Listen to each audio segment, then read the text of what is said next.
many times in your life have you made a new list? The list is the things I'm going to change. The list is my priorities. The list, I don't know what the list is. I have a lot of lists. And Jesus often is not on my list. And I'm not sure that he even needs to be. But I think he has something to say about how we should put our lists together. What should be at the top of the list? We're going to talk about that today as we figure out how to get our ducks in a row.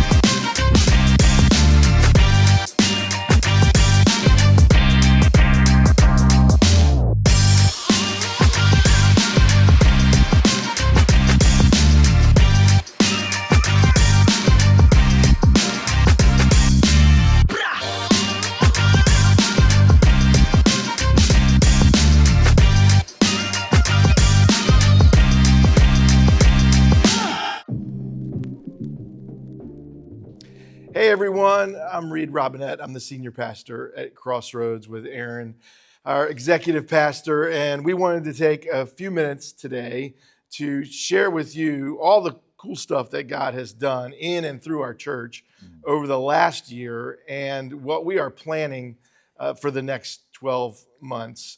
Now, I could tell you that attendance grew and giving grew, and those are all great things. Yep. But we're not in the business of drawing a crowd or making a lot of money.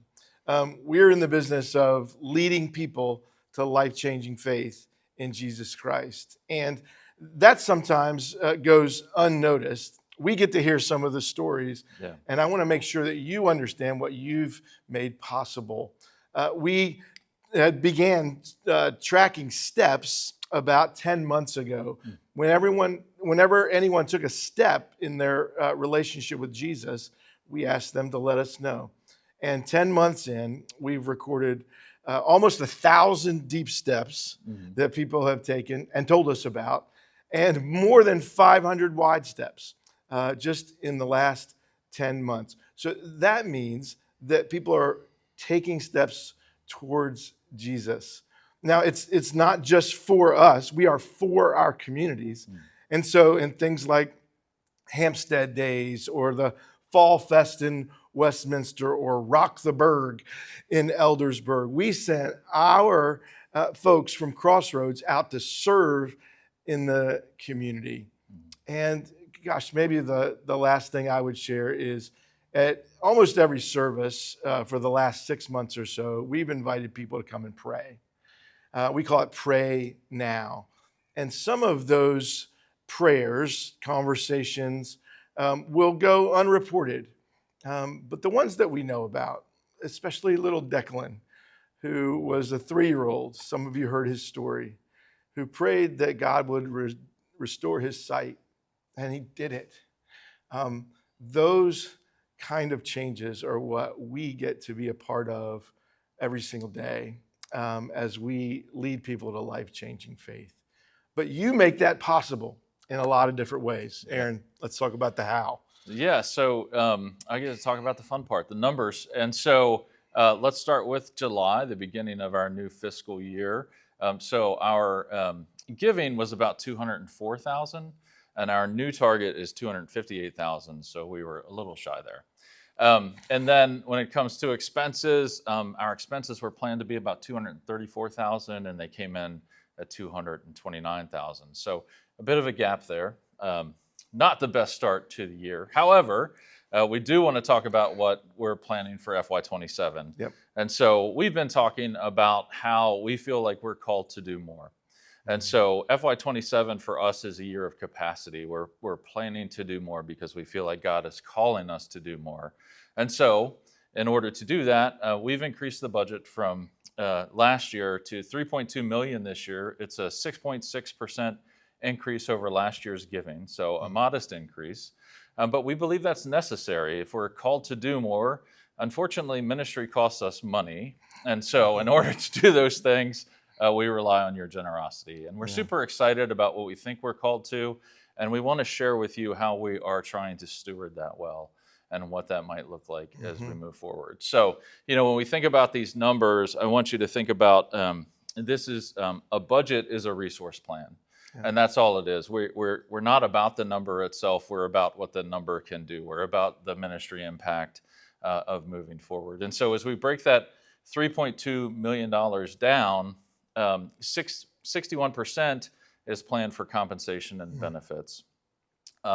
We've got 25% allocated for facilities. We've got 8% for our ministry programs, resources there, and missions. And then 6% goes to what I would call essential operations. And so let me break that down a little bit for you. They sound like 4 competing buckets, but they're not.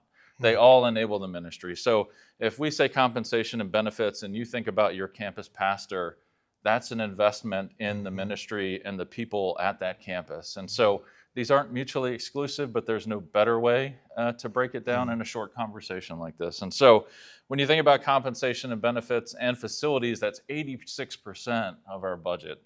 And that seems really high. And for multi-site, it is really high. If we were a single location church, those numbers would be lower, Right. but we're not. We're investing in our communities and expanding what we're doing in and through those communities. And so we're excited about that, and we have to plan for it. But as you think about that, think about our facilities. They need to be welcoming. They need to be kept up to date, safe, reliable. That equips us to do the ministry in those locations. Yeah. Similarly, the people, feed that ministry, help shepherd people, grow people, invite people into community, invite people into further discipleship, which we've been doing heavily over the past year. And so when you move on, when we talk about the ministry itself, we're talking about our ministry areas. We're talking about children's ministry or student ministry, adult ministry, guest services, our worship and tech teams, et cetera, et cetera. And then that last category I talked about, essential operations, it's the part that's really not seen or visible. It's the insurance. It's the systems that we have to pay for. It's the regulatory reviews that we go through in order to be transparent and good stewards of everything that you gift us. And so we wanted to be transparent here and share what the budget looks like. And so $3.2 million is not a small number, and we get that. But we want to be transparent. We want to be good stewards. And so I welcome you, if you have any further questions, to contact me. You can email me, call me. You can call to the church if you don't know my number, and they'll get it to me. Or if I'm in a lobby on a Sunday morning and you want to ask a question, feel free, because I believe that being honest and transparent about what we're doing is the best way to communicate how God's moving at Crossroads. And you can ask me any question that you want, and I'll point you right to Aaron. Thanks. That's not true. I'm glad to answer questions as well. He just is a blessing to our whole church in the way that he understands operations and all the behind-the-scenes stuff. Let's end with this. What a blessing that we get to be a part of something so life-altering for so many people. Thousands of lives that we get to be a part of changing. My life is changing because of that. I'm glad we get to do it together. I can't wait to see what's next. I hope you're on the journey with us. God bless. See you soon.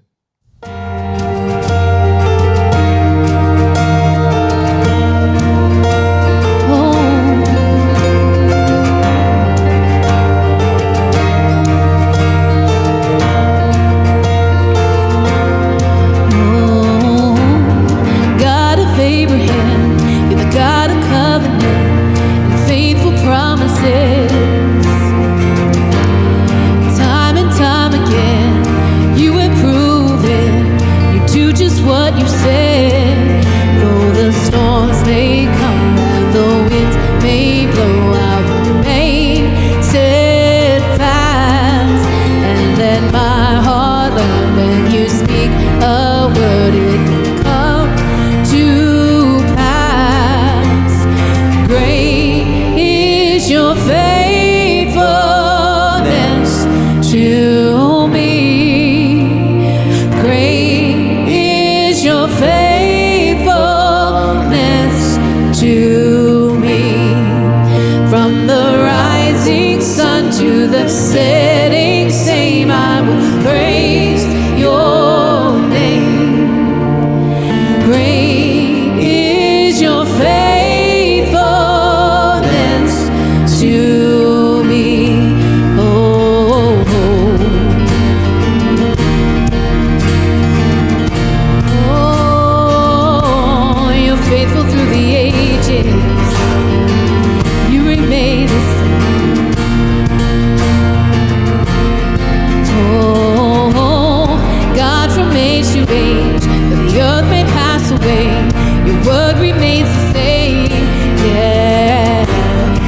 history can prove there's nothing you can't do. You're faithful and true. Though the storms may come and the winds may blow, I'll remain steadfast and let my heart learn when you speak a word, it will come to pass. Great is your faithfulness to me. Great is your faithfulness to me. From the rising sun to the setting same, I will praise your name. Great is your faithfulness to me. Oh, your faithfulness, it never runs out. Never runs out. It never runs out. Oh, your faithfulness, it never runs out. Never runs out. It never runs out. I put my faith in Jesus, my anchor to the ground, my hope and firm foundation. He'll never let me down. Oh, I put my faith in Jesus, my anchor to the ground, my hope and firm foundation. He'll never let me down. Oh, I put my faith in Jesus, my anchor to the ground, my hope and firm foundation. He'll never let me down. Oh, I put my faith in Jesus, my anchor to the ground, my hope and firm foundation. He'll never let me down. No, he'll never let me down. Great is your faithfulness to me. Great is your faithfulness to me. From the rising sun to the setting same, I will praise your name. From the rising sun to the setting same, I will praise your name. Great is your faithfulness to me.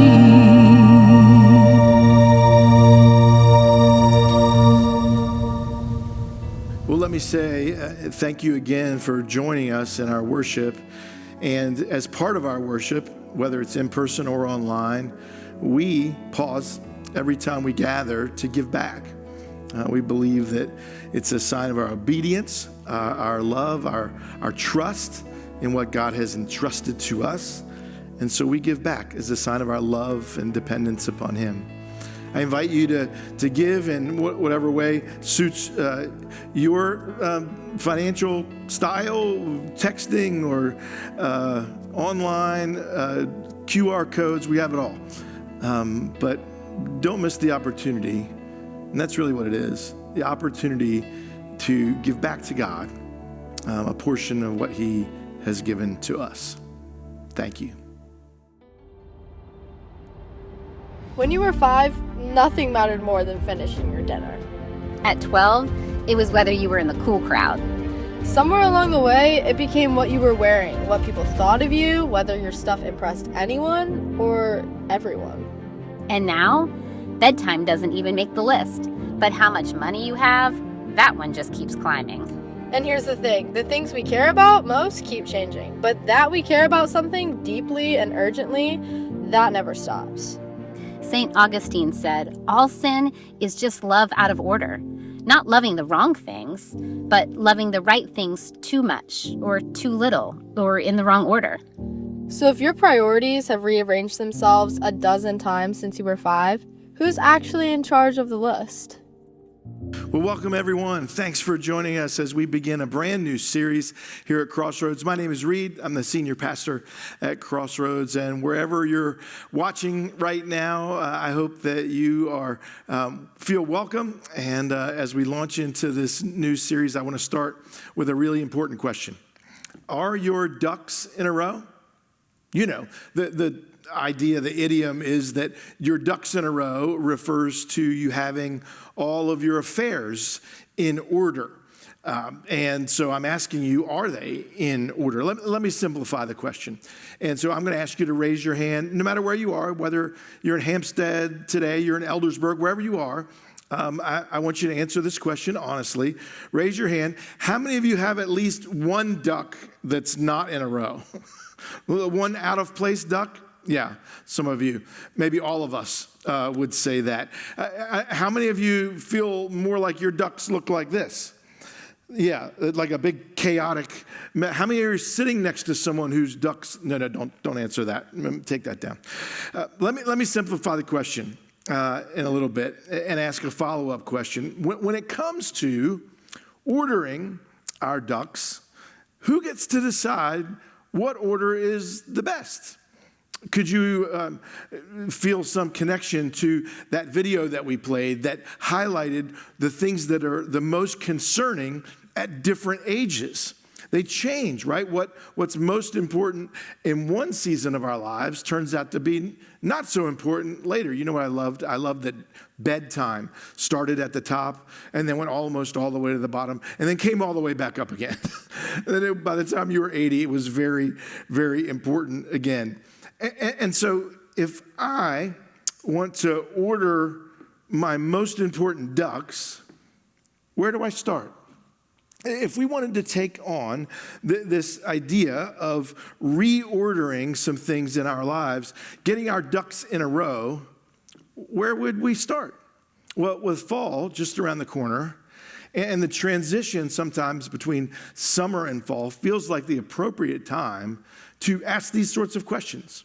Before I make any new commitments, before I fill up my calendar, before I make assessments about what I'm going to do and what are my priorities, we often step back and ask the question, how can I do it better? How can I make better choices this fall as I start this new year? Even if you don't have anybody going back to school, it seems like that this transition brings up some of those questions. So whether you're thinking about reordering, rethinking, replanning, what is going to be at the top of the list? I would say this, that your schedule is super important. Where you're going to spend your time and your money and your gifts and your talents, super important. Family, your job.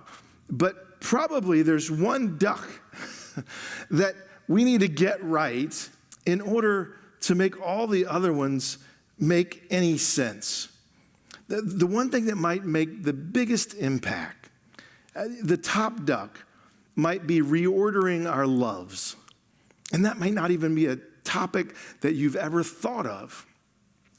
This series over the next 3 weeks, Ducks in a Row, is all about reordering the way that we love things. And I'm going to try to describe why that is so important. It's so important, one, because of the power of love, but two, because Jesus talked about it with his disciples, and they passed it on. And the scriptures talk about the power of loving the right things first. Now, as far as we can tell, the idea, that phrase of ordering our loves comes from the 4th century, comes from someone named St. Augustine. And I have a picture of St. Augustine. I'm not sure how he would feel about that picture. He looks sort of upset. I'm not sure why. Maybe his ducks are not in the row. I'm not sure. But he, in the 4th century, so 1,600 years ago, wrote about the importance of the order in which we love things. And the reason he wrote about it was in his day, there was a sort of philosophical debate going on about how to answer this question. The question was, if nobody sets out to be miserable, we'd probably agree with that, right? Nobody sets out to be miserable. Why are so many lives characterized by conflict, frustration, and unfulfilled longings? So this is the question that sort of sparked the idea that comes up with the theme that we're talking about. And when I look at that question, I think, this is in 1,600 years ago. And I think, golly, people are still trying to answer that question.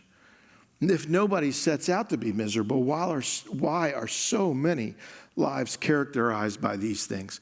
Well, St. Augustine said, 1,600 years ago, that the answer was disordered loves.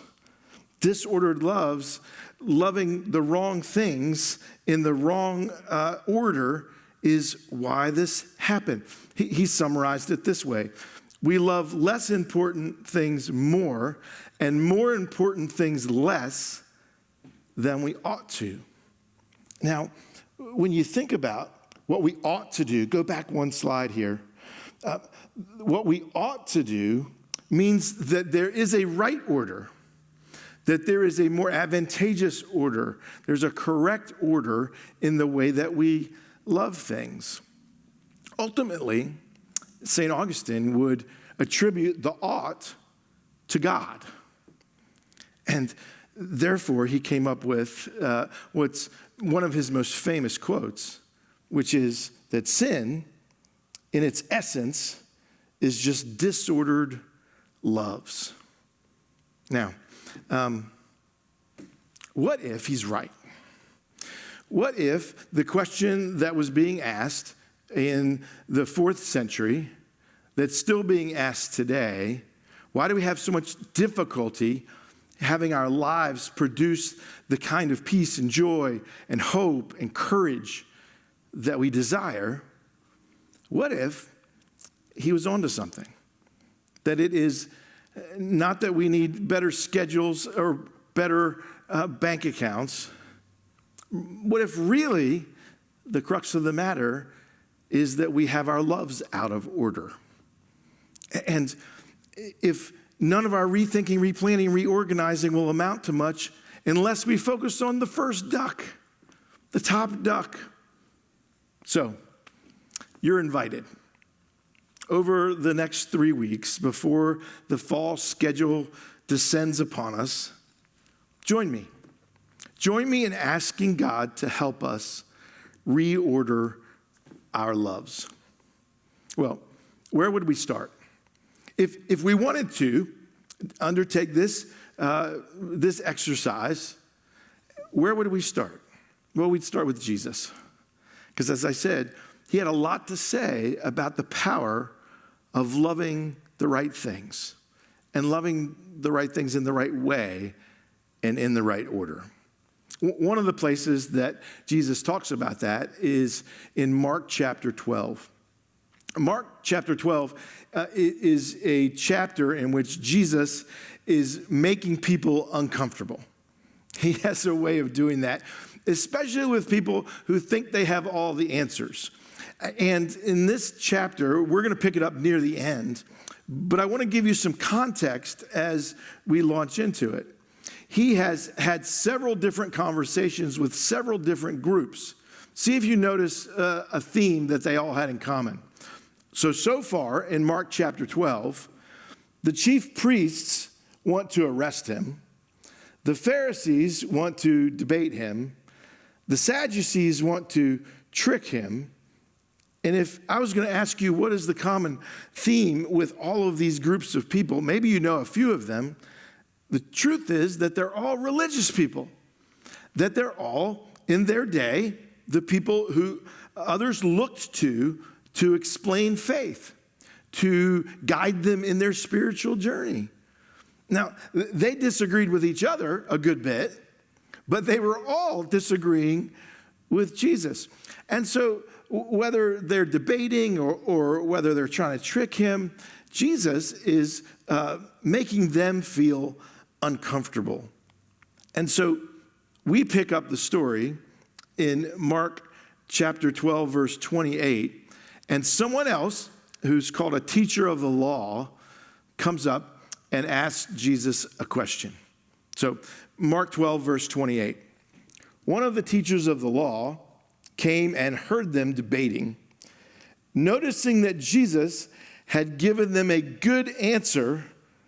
Well, hold on. So Jesus is debating and talking to these people, frustrating them.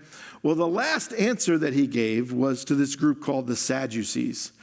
And one of their opposites, if you will, in the religious leadership scheme of things were teachers of the law. So the teacher of the law overhears Jesus giving an answer that he likes. And so he said Jesus had given them a good answer. And he asked him, of all the commandments, which is the most important? So if we're going to begin our quest to get our ducks in a row, it's going to start with this. Number one, ask the right question. And this is the right question. And understand why this question always comes up and always has to come up. There's good reasons and bad reasons that it always comes up. And let's investigate our motives for asking it. The question boils down to, what's the most important thing in God's eyes? What's the top duck? If we're going to put them in order, who gets to decide the order? And Jesus is saying your heavenly Father has already told you how to order what your heart is attached to. It's a fairly common religious question, and not much has changed. When we think about religious debates in our day, a lot of it boils down to this question. Somebody says this command is more important. Somebody says this command, this sin is worth than this. It still goes on today. But in this scene, the teacher of the law says, basically, look, we know that we have to obey God in order to receive his blessing and acceptance, right? But which laws are the really important ones? Because let's be honest, there's 613 of them in the Old Testament. They can't all matter the same. That just doesn't make any common sense. So if we're going to whittle it down, if we're going to try to get to the heart of the matter, this teacher of the law, and I would suggest many people in our day, have to ask this question: what is the most important one? Which one matters the most? Now, through the years, there have been some famous answers to that. People in the Bible, prophets, have answered this question. Here's Isaiah, from Isaiah chapter 33. This is his list. He said, here's what matters most to God: walk righteously, speak what is right, reject gain from extortion, don't accept bribes, don't plot murder. That seems like that should be right at the top of the list. Don't plan on doing evil. That's his list. He says, right question is what matters to God the most, and this is his list. Same time period, about 7th or 8th century BC, another prophet, Micah, he boils it down to 3. And he says, no, this is a more concise definition of what's the most important thing to God. Act justly, love mercy, and walk humbly with God. So on it went for generations, and I would suggest it still hasn't stopped. One of my favorite answers is actually about a generation before Jesus, and it's quoted by a famous rabbi. Well, he was famous back then. He's not so famous today. His name was Hillel the Elder, and he asked someone if they could sum up the law of God while standing on one foot. So he's saying, you got to get to the heart of the matter really quickly. And so the person standing on one foot said, don't do to others what's hateful to you. That's the whole Torah. The rest is commentary. On and on it goes. But this is the right question. And it's the right question not because we want to, in some way, make what we're good at the standard that we believe God cares about more. You've seen that, right? That I pick whatever the thing is that I don't struggle with, and I say, well, that must be the thing that's most important to God. Why? Because it makes me feel better. No, it's the right question if we ask it from the perspective of what does God want for us, not from us. And so the first thing we have to do is ask the right question. What is the most important thing in God's opinion? And second, we got to get the right answer and understand why the right answer is never one answer. Let's look and see how Jesus does this, starting in verse 29. Mark chapter 12, verse 29. The most important one, I think this is so interesting, answered Jesus, is this. Hear, O Israel, the Lord our God, the Lord is one. The Shema. Next line. Love the Lord your God with all your heart, with all your soul, with all your mind, and with all your strength. And that sounds like it should be good, right? Because he said this is the first one. And then he says the second is like it. Love your neighbor as yourself. There is no commandment greater than these two together.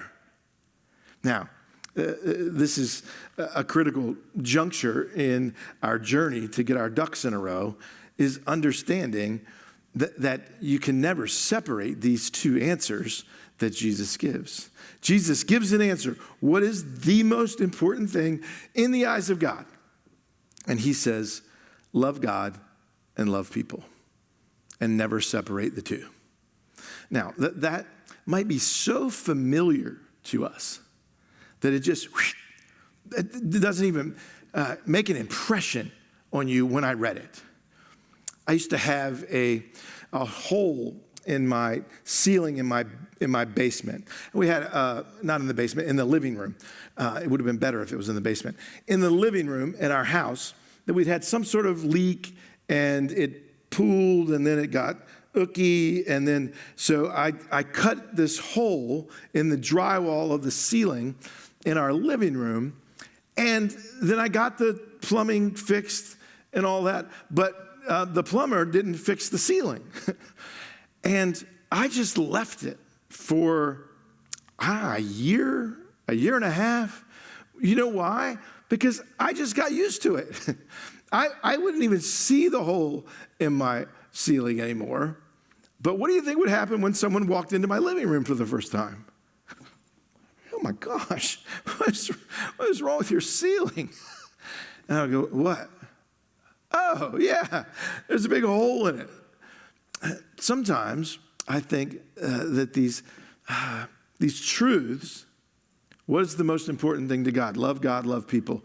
You've heard it so many times, you've just gotten used to the power of it, and so it's lost some of the potential life-changing power in our lives over this simple thing. Jesus takes Deuteronomy 6, love God, all your heart, mind, soul, and strength, and Leviticus 19, love your neighbor as yourself, and he says in verse 31, there is no commandment greater than these.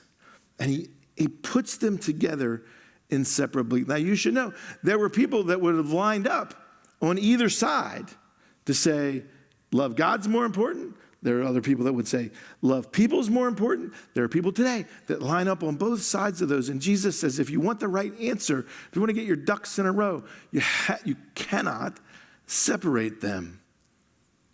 Matthew tells this exact same story in Matthew chapter 22. And he ends the phrase of Jesus, the phrase that he has Jesus saying is Matthew 22:40. All the law and the prophets hang on these two commandments. I like that picture, that they hang on. So it's not that they're unimportant, but it's the top duck. It's the most important thing for us to get right are these two commandments. You can't separate them, and you can't separate loving God and loving people, and you also can't separate love and the law. So this is not Jesus saying, forget about all the commands of God, because he says in this answer, every law is basically about love. It is basically about how much you care for other people. And if it's not, you've misinterpreted the law. If you use God's standards in an unloving way, you might as well not even have known the standard. So Jesus puts these things together, and this is, I think, why they responded the way they did. We'll get to verse 34 right at the end, but I'm going to jump ahead just for a second and say, they said, no more, we're not going to ask him any more questions.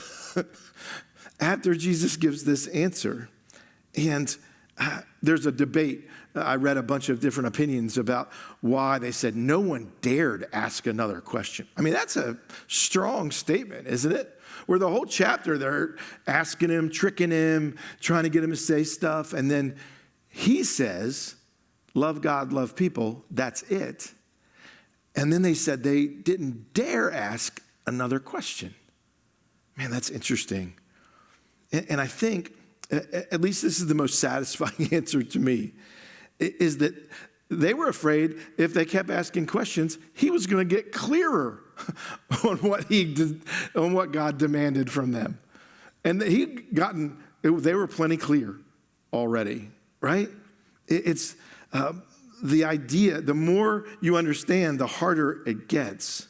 So much harder, so much more convicting. Here's why I put these two sentences together. This is why it's so hard, I think. Instead of starting with the law, which asks the question, is this sin or not? Whatever the this is. Jesus says, start with love and ask, is my action loving or not?